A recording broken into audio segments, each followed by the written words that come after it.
If you're a Cowboys fan, or really any NFL fan, you know that every offseason brings a huge question mark. A time to reset, reload, and reshape the team. But this year for the Dallas Cowboys, it's not about the quarterback, the defense, or the offensive line.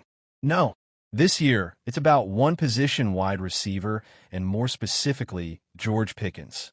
Now you're probably thinking, wait, isn't CD Lamb the big star? Sure, Lamb's the foundation, but we're talking about a guy who changed the Cowboys' offense when he came to town. A young, dynamic player who could make or break Dallas' future. Pickens. So let's break it down. Do the Cowboys pay up big to keep Pickens in 2026? Do they use the franchise tag and make him the most expensive wide receiver on the roster? Or do they let him walk, accepting the loss of a key offensive weapon and scrambling to fill the void? It's a massive decision. And by the end of this episode, you'll understand why George Pickens is at the heart of everything the Cowboys need to figure out before next season. So stick around, because this decision, more than anything else, will define the Cowboys' future. The George Pickens dilemma. Let's set the stage properly here. The Cowboys are staring down three clear options when it comes to George Pickens in 2026. Option 1. Re-sign him long-term, locking him into a contract that will likely be one of the most expensive non-quarterback deals of the entire offseason. Option 2. Use the franchise tag. That's about $28 million fully against the cap. Expensive? Yes, but it buys Dallas another year to figure things out while keeping Pickens on the roster. Option 3. Let him walk. Let him test free agency and potentially sign elsewhere. This would free up the cap space, but would leave a massive hole in the Cowboys' offensive game plan. Here's the thing. George Pickens isn't just another wide receiver. He's a game changer. The moment he came into the Cowboys' offense, you could see defenses trying to figure out how to cover him. With Pickens, Dallas didn't just have CD Lamb anymore. They had a legitimate second weapon. He made the offense dangerous, dynamic, and unpredictable. Remove him? Well, suddenly the Cowboys are back to relying heavily on Lamb. And that's not an ideal scenario. It's a situation that feels like it could go either way. And that's where we're headed today. Let's dive deeper into the potential ripple effects of each choice. CD Lamb's role in the future. So, let's talk about CD Lamb for a minute, because no matter what happens with George Pickens, Lamb is the backbone of this offense. Despite a season that some might consider a bit of a down year, Lamb still managed to pull in 75 catches and 1,077 yards, and he only played in 14 games. Now, the reason for his somewhat lower numbers was clear. Pickens took targets, Jake Ferguson emerged as a red zone threat, and Lamb had to deal with injuries. But here's the thing. If Pickens leaves, Lamb is going to have to carry the entire receiving core, and that's a big ask. He's a capable WR1, but is he going to be able to handle that kind of burden year after year? Co-host. Exactly. And remember, Lamb was constantly drawing double coverage in 2025. With Pickens potentially gone, you're asking Flournoy or a rookie to step up as the number 2 receiver. That's a lot of pressure to put on an improving guy. Right? This is the crossroads the Cowboys face. Can Lamb thrive in a heavy-duty role as the sole top option, or do they need to re-sign Pickens and keep that dynamic duo intact? The pressure is on. Ryan Flournoy, the wild card. Now, let's talk about Ryan Flournoy, the guy who's made some noise this season and could be a huge factor if Pickens leaves. Flournoy started the season on the practice squad, but by the end of the year, he had worked his way past Jalen Tolbert, Jonathan Mingo, and even Cavani Turpin in the depth chart. The guy is clearly building trust in the system and with Dak Prescott. Dallas didn't waste any time locking him into a 2-year deal, so Flournoy's future with the team looks secure for now. But here's the big question. Is he ready to step up as a full-time WR2 if Pickens walks? That's a tough ask. Flournoy showed flashes in 2025, but consistency is the key. The Cowboys are not in a position to give him a full season to figure it out, especially if they want to stay competitive. Cavani Turpin and Jonathan Mingo, the disappointments. Let's switch gears and take a look at 2 players who haven't really lived up to expectations. Cavani Turpin and Jonathan Mingo. Turpin, the former All-Pro returner, was supposed to take on a bigger offensive role, in 2025. But he was mostly absent from the offense. His most significant contributions came in the return game, but even there, he was a step behind his usual standard. And then there's the financial question. Turpin carries a $4.7 million cap hit in 2026. If he's not producing on offense or special teams, is he really worth that much? It's something the Cowboys have to weigh very carefully. Then we have Jonathan Mingo, a guy the Cowboys took in the 4th round, hoping he would be a valuable contributor. Well, after a season where he's been passed up by Flournoy on the depth chart, it's looking like Mingo could be a cut casualty. His lack of production and minimal special teams value make him a candidate for release. These two players could be financially expendable and won't likely move the needle for Dallas in 2026. The free agent market. What are the alternatives? So if the Cowboys don't bring Pickens back, what are their options? The free agent market offers some intriguing, but imperfect, choices. Take a look at Alec Pierce, who's shown some potential with Indianapolis, but hasn't quite reached the level of consistency needed for a starting WR2 role. Then there's Wan'Dale Robinson, who's been up and down with the Giants, and Romeo Dew, who's had his flashes in Green Bay, but has been inconsistent. These are younger guys who could be good options, but there's a catch. They're not guaranteed to be the kind of player that Pickens was for Dallas. And none of them have shown the consistency to replace a player like Pickens immediately. On the other hand, you've got the older, maybe cheaper veterans like Deebo Samuel and Jawan Jennings. They come with their own set of risks, but could be effective, especially if the Cowboys are trying to balance cap space with roster needs. The draft. Could the future be in the rookie class? Now, if Dallas doesn't land a big-name receiver in free agency, there's always the draft. The Cowboys have 2 first-round picks in 2026, and there's no doubt that one of them could very well be used on a wide receiver. This could give Dallas the opportunity to pair a rookie with CeeDee Lamb, building around a cheap, high-potential option for the next few seasons. The draft could solve the problem long-term, but there's a big question of whether a rookie receiver can contribute immediately and whether the Cowboys are willing to pass on a defensive upgrade to make this investment. The Dallas Cowboys have officially entered a new phase on defense, and it starts with one decision that quietly set the tone for everything that comes next. Christian Parker is now the defensive coordinator in Dallas, coming over from the Philadelphia Eagles, a franchise that has built its recent success on discipline structure, physicality, and adaptability. While much of the early attention has been on Parker assembling his coaching staff and installing his philosophies, that phase will pass quickly. Before long, the spotlight will shift to what truly determines whether those ideas can succeed: the roster. Once that transition happens, it becomes impossible to ignore the reality facing the Cowboys. This defense has holes, and not small ones. The most urgent needs are on the defensive side of the ball, and the front office knows it. Fortunately for Dallas, the 2026 NFL Draft offers a rare opportunity.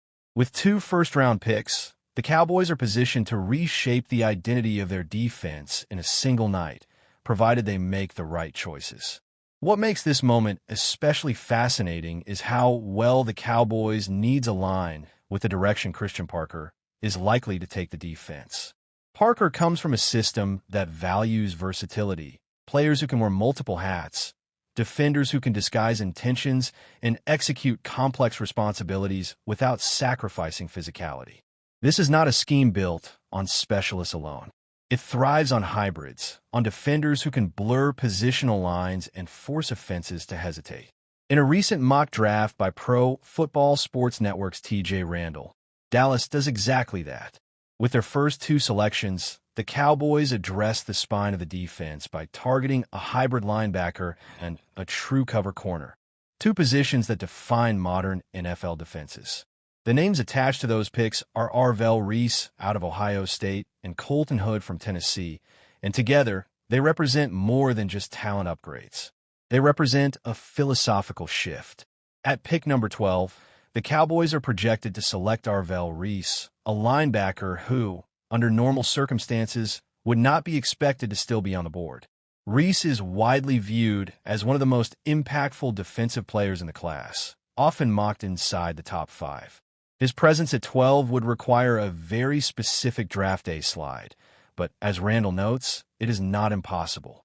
Draft processes evolve, team needs change, and quarterbacks tend to push elite defenders down the board. If Reese is available when Dallas is on the clock, the Cowboys would be staring at a rare opportunity. Reese's appeal lies in how complete his game is. Early in his college career, he spent most of his time operating in the box, reading plays, fitting gaps, and showing a natural feel for traffic and leverage. Then, in 2025, Ohio State began to deploy him more aggressively along the edge, and the results were immediate. Reese showed he could threaten quarterbacks, set the edge against the run, and still drop back into coverage without looking out of place. That combination is exactly what modern NFL defenses crave. For Dallas, the importance of that versatility cannot be overstated. The Cowboys no longer have the luxury of relying on a single defender to be everywhere at once. With Micah Parsons no longer anchoring the defense the way he once did, there's a need for someone who can replicate at least part of that impact. Reese may not be Parsons, but he offers something just as valuable: flexibility. He can play off the ball, rush the passer, and erase mismatches in coverage. He gives Christian Parker options, and options are the currency of good defense. Adding Reese would immediately change how offenses prepare for Dallas. Suddenly, protections become harder to set. Play action becomes riskier. Short and intermediate passing lanes feel more crowded. Reese is the type of defender whose influence extends beyond the stat sheet. His presence alone alters spacing and decision-making, which is often more valuable than any single sack or tackle. As transformative as Reese could be, the Cowboys' work would not be done. Defense is not built solely from the front seven, and Dallas has been reminded of that reality repeatedly in recent seasons. Even before the decision to release Trayvon Diggs, cornerback was already a position of concern. Without him, it becomes a priority. That is where Colton Hood enters the picture at pick number 20. Hood is not the loudest name in the draft, but his game speaks clearly. At 6 feet tall and around 190 pounds, he has the physical profile teams look for on the outside, but what truly sets him apart is his coverage ability. Hood is a sticky defender, the kind of corner who stays connected through routes, who understands leverage, and who rarely panics when the ball is in the air. Randall's mock draft acknowledges that Dallas should remain patient with Siobhan Revel Jr., whose early professional struggles were more about injury recovery than lack of ability. Still, patience does not eliminate need. The Cowboys cannot enter another season thin at cornerback, especially in a conference loaded with elite receivers. Hood provides insurance, competition, and potential stability. What makes Hood such a logical fit is how cleanly he projects into an NFL system. He is comfortable in man coverage, disciplined in zone, and willing to tackle. He plays with confidence, but not recklessness, trusting his technique rather than relying solely on athleticism. In a defense guided by Christian Parker, that discipline matters. Parker's scheme demands corners who can handle responsibility without constant safety help, and Hood fits that mold. Taken together, Reese and Hood would do more than fill holes. They would rebalance the defense. Reese strengthens the middle and the edge simultaneously, while Hood stabilizes the perimeter. Suddenly, Dallas has answers at all three levels. Linebacker speed improves. Coverage flexibility increases. The defense becomes harder to predict and harder to exploit. This is why the 2026 draft looms so large for the Cowboys.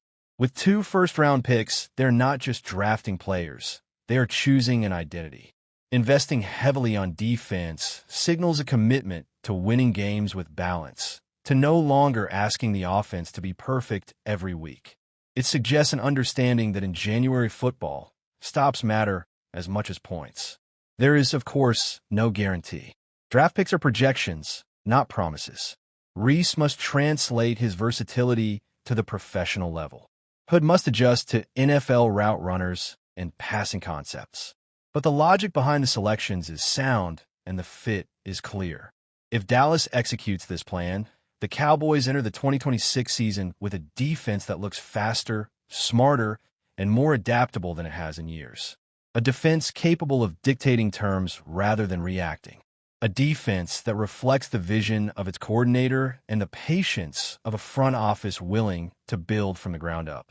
In the end, that is what makes this moment so compelling. Christian Parker's arrival was only the beginning. The real transformation starts when the Cowboys turn draft capital into foundational players. If Arvell Reese and Colton Hood are those players, Dallas will not just be filling needs. They will be laying the groundwork for a defense built to last. The Dallas Cowboys have officially entered a new phase on defense, and it starts with one decision that quietly set the tone for everything that comes next. Christian Parker is now the defensive coordinator in Dallas, coming over from the Philadelphia Eagles, a franchise that has built its recent success on disciplined structure, physicality, and adaptability. While much of the early attention has been on Parker assembling his coaching staff and installing his philosophies, that phase will pass quickly. Before long, the spotlight will shift to what truly determines whether those ideas can succeed: the roster. Once that transition happens, it becomes impossible to ignore the reality facing the Cowboys. This defense has holes, and not small ones. The most urgent needs are on the defensive side of the ball, and the front office knows it.